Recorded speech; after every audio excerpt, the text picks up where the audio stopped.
지금 장관입니다. 최근 또 미국 이란 간의 관계가 개선되는 조짐을 보이다가 무력 충돌이 재개되고 있고 미국 트럼프 대통령이 호르무즈 봉쇄하고 20% 통행 요원을 부과하겠다고 할 정도로 또 악화되고 있는 그런 상황입니다.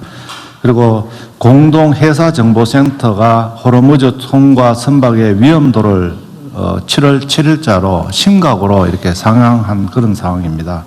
이에 따라서 유가는 브렌트유가 70불대 후반까지 갔다가 오늘 아침에는 80불대로 또 다시 올라갔습니다. 그리고 WTI 유가도 60불대 갔다가 또 다시 78불대까지 올라가는 이런 상황까지 또 유가가 또 반등하는 그런 모습을 보이고 있습니다.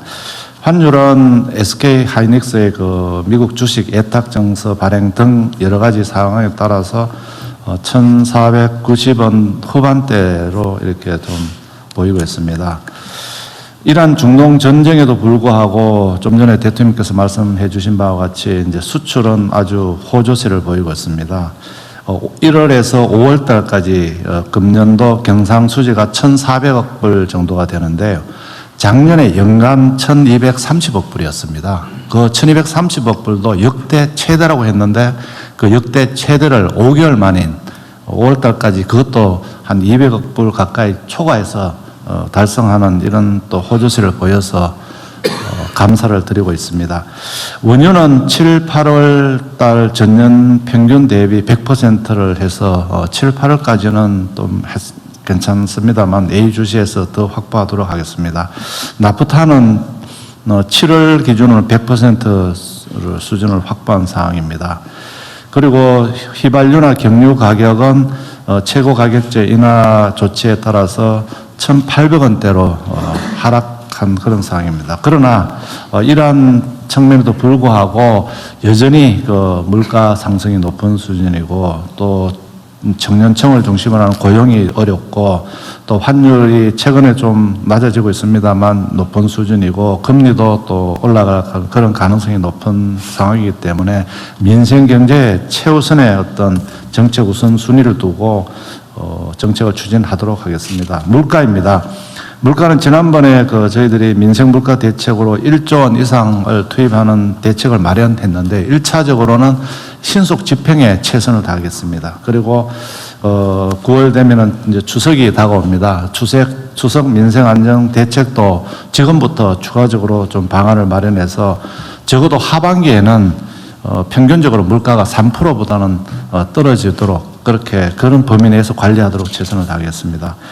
공급망 같은 경우는 좀 전에 보고 드린 바와 같이 원유나 나프타는 좀 상황이지만 여전히 좀 불확실성이 있기 때문에 긴급 수급 조정 조치를 연장하고 또 매점 매수 금지 조치도 연장하는 등 최대한 안정화되도록 하겠습니다. 그리고 품목별로 국내 생산 촉진이라든지 비축 확대라든지 해외 생산 기반 마련이라든지 수입 다변화 등을 통해서 이번 기회에 K 공급망을 근원적으로 좀 안정화시키는 노력을 하도록 하겠습니다. 고용은 어제 대통령 모시고 제가 청년 대책을 발표하면서 청년 전문 인력을 20만 명 이상 양성하고 또 민간 공공의 20만 개 일자리 그리고 또 창업 10만 개에서 30만 개 이상의 일자리 창출을 했습니다만 이에 더해서 또 더할 것이 없는지 찾아서 청년 일자리 회복 방안을 또 마련토록 하겠습니다. 이쪽 부분은 아무리 해도 부족하다고 저희들 생각하고 있습니다. 환율 금리 관련해서는 원화 국제화 로드맵을 지속적으로 추진하도록 하겠습니다. 7월 달에 발표하고 그러면서도 리스크 관리에도 최선을 다하겠습니다.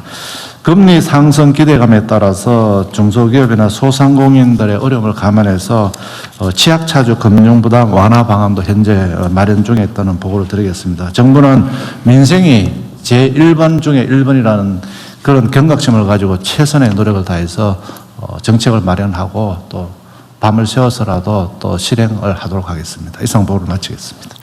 지금 석유 가격 최고 가격제를 계속 유지하고 있는데, 네네. 지금 현재는 휘발유가 평균이 1,879원, 경유가 1,864원이라는 거잖아요. 이게 지금 전쟁 전에는 1,600원대. 네, 1,600원대 후반 또 서울 같은 1,700원 1,700원 정도였어요? 후반 정도였었습니다. 아니 또한 네. 150원, 200원 가까이 비싼, 한 50원 비싸네. 호르무즈가 조금 안정화되면은 저희들이 조금 더 이제 낮출까 했었는데 또 근데 최근 지금 국제 원유 가격 네. 다시 올라간 네. 원유 가격 때문에는 정부 부담이 생기는 상황 정도 되나요? 네, 그렇게 됩니다. 이 가격하고. 어쨌든 지금 전 국제적인 평가로는 어쨌든 석유 제품 가격 관리가 우리 네. 물가 안정에 크게 도움이 됐다고. 크게 도움이 되고 한국은 어떻게 그렇게 석유도 안 나는 나라가 잘 관리하고 있느냐 하는 이런 데 대해서 관심은 굉장히 많이 가지고 있습니다. 근데 기재부 장관이 잘했어, 그지? 아니, 대통령이 재경부 잘해서 장관. 그렇습니다. 총리님이 잘했어. 저는 아직 얼마 안 됐습니다. 어쨌든 석유 가격, 이 제품 가격 관리는 잘해야 될 것 같고요. 네. 어쨌든 물가 관리에 관련해서 우리나라의 이제 유통 구조에 좀 구조적 문제가 꽤 있는 것 같아요. 예, 예를 들면 대통령께서 뭐 계속 말씀하시고 농림부 장관님이나 또 해수부 장관께서 계속 신경을 쓰고 있는데도 네. 뭐 국민들이 체감하기는 아직 네. 조금 부족하고 그러니까 공정거래위 역할도 매우 중요하고 전에 그 할당관세 이런 거 제대로 되는지 그러니까 이게 물가가 어떤 한두 가지 특별한 원인 때문에 문제가 많이 생긴 게 아니고 사실 이 자잘한 많은 문제점들이 중첩이 돼가지고 네, 맞습니다. 이 대한민국이 전 세계에서 물가가 뭐 제일 비싼 축에 속한다. 서울 물가가 전 세계 도시 중에 제일 비싸다. 뭐 이런 얘기까지 나오는 상황 아닙니까? 그거는 아닙니다. 그 정도는 아니에요? 아닙니다. 그러니까 아주 꽤 비싼 축에 속하잖아요. 예, 뭐 그건 낮다고는 국민들께 말씀은 못 드리겠습니다만 미국이 오히려 그 휘발유 가격이 휘발유는 뭐 말할 것도 없고 일반 물가, 특히 식품 물가 이게 좀 꽤 높은 편에 속하는데 저희들은 비교적 안정적입니다. 특정 물가 당국이라서 이렇게 얘기하는데 어쨌든 이게 이제 공정거래위든지 관련 부처에서 매점 매석 문제나 아니면 부정 경쟁 담합 그다음에 유통 구조 문제 이때 독과점화 문제 전에 생리대 문제 같은 것도 그렇잖아요. 그러니까 싼 제품 아예 생산 안 해버리고 비싼 것만 하니까 어쩔 수 없이 사는 건데 네. 그리고 생리대도 100원짜리 또 나왔잖아요. 그죠? 개당 100원짜리도 나왔는데 손해 안 보니까 하겠죠. 100원 해도.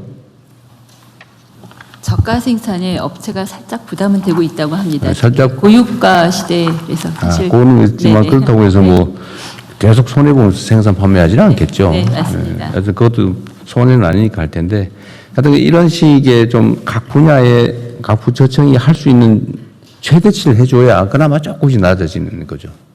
그러니까 물가 0.5%가 우리 서민들한테는 큰 부담인데 하여튼 전체적으로 조금씩 정리를 해서 상승 요인을 제거하면 0.1, 0.2 이렇게 낮아지는 거잖아요.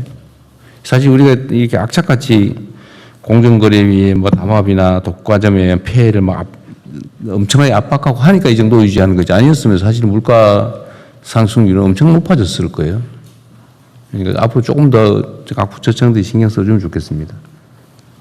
대통령님, 저 한 말씀만 드리겠습니다. 네, 홍시픈 부장관입니다. 지금 사실 농산물 물가가 너무 농업인들 입장에서는 너무 저렴한 공급자 입장에서 지금 너무 공급자 저렴하고. 입장에서는 네. 예, 그러니까 중동 전쟁 때문에 자재값은 사실 올라가고 인건비도 올라갔는데 국민들은 사실 농산물은 늘 쌌으면 하는 바람이 있고 그렇죠. 지금 이번 철에는 굉장히 농산물이 너무 풍작이 많이 있다면서요? 풍년이고 그러니까 가격이 너무 낮습니다. 그래서 생산자 입장에서는 사실 이 어려움을 많이 호소하고 있어서 이 부분에 대해서 우리 국민들께서 농산물 소비도 좀 많이 해주셨으면 좋겠고요. 정부에서도 좀 이 부분을 배려하는 것이 네. 필요하지 않나 싶습니다. 그러니까 사실은 농식품부 장관님의 이제 역할도 기대되는 바인데 이게 이제 우리 도시의 소비자인 국민들께서는 이거 왜 이리 비싸? 이렇게 생각이 되고 농민들은 왜 이렇게 싸? 근데 농산물 생산 현지 가격이 떨어져도 이 예. 소비 가격은 안 떨어진단 말이에요. 맞습니다. 그러니까 이게 이제 괴리가 되는데 어쨌든 이거를 이 유통 구조를 뭐 예. 지금 최선을 다하고 있는 건 그 작업도 하고 알지만 있습니다. 유통 구조를 근본적인 계획을 좀 해야 된다니까요. 예. 이게 좀 힘들더라도 네. 이런 기회가 잘 안 옵니다. 맞습니다. 안 그러면 이 저항 때문에 쉽지가 않은데 예. 또 유통 구조 개혁에도 좀 신경을 쓰시고 예를 들면 구조적으로 뭐 계약 재배라든지 아니면 예. 직거래나 이런 거 늘려야죠. 요즘 많이 늘어나긴 하거든요. 맞습니다. 근데 이 시장 가격하고 이 공급 현지 생산지 가격이 너무 괴리가 크고 생산지 가격이 너를 뛰는데 소비 가격이 계속 올라가기만 한단 말이에요. 예. 그래서 그걸 좀 제도적으로 좀 어느 구간 정도에서 움직일 수 있도록 그렇게 해야 될 듯합니다. 장관님이 좀 더 열심히 다니시긴 하던데 좀 더 열심히 다니셔야 될 것 같아요. 알겠습니다. 네. 구조적인 문제 해결 필요하면 유통 라인들을 다 민간에다 너무 과의존하는 거 아니냐. 농업은 사실 전략 산업이잖아요. 이게 시장에만 맡겨서 될 영역이 아니거든요. 이 전략 안보 산업이기 때문에 필요하면 정부가 좀 책임을 지는 투자를 하든지 지금 농협에다 그냥 맡겨놓은 상황인데 정부가 예를 들면 뭔가 유통 구조 개선에 좀 비용을 지출하든지 시스템에 참여를 하든지 그런 것도 해야 되지 않을까 싶어요. 너무 돈을 안 들여서 그런가요? 아, 기획, 이제 넘어가 있구나. 필요하면 정말 투자도 좀 해야 됩니다. 그 농업 유통 개선에 민간에만 맡겨서 될 일이 아닌 것 같다. 농식품하고 잘 네, 상의하겠습니다. 그러십시오. 예. 좀 방법을 좀 찾아보시죠. 모두가 억울하잖아요. 그러면 안 되지. 네. 네, 혹시 추가 의견 네, 없으시면 아까 제가 순방성과 원안대로 접수를 놓쳤는데요. 순방성과 안건과 이번 안건 원안대로 접수하겠습니다.